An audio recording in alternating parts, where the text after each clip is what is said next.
তো দেখুন বন্ধুরা, আজকে সকালটা শুরু হয়েছিল চা বানানো দিয়ে। তো আমি দেখুন এখানে চায়ের জন্য জল বসিয়ে দিয়েছি। তো চাটা আমার বানানো হয়ে গেছে এখানে দেখুন। তারপরে আমি ঠাম্মাকে খেতে দিয়ে দিয়েছি চা আর মুড়ি। সকালবেলায় আমরা চা আর মুড়িটাই খাই। তো ঠাম্মাকেও দিয়ে দিয়েছি সেটা। আর দেখুন এটা হচ্ছে আমার দাদার ছেলে। তো আমাদের এখানে তো সকালবেলায় প্রচণ্ড রোদ ওঠে, মানে আমাদের বারান্দায় রোদটা পড়ে। তো ওই জন্য প্রতিদিন আমার পাপা এখানে আসে গায়ে একটু রোদ লাগাতে। তো দেখুন পাপা শুয়ে আছে।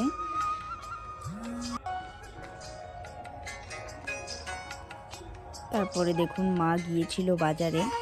তো বাজার থেকে দেখুন কমলা লেবু নিয়ে এসছে।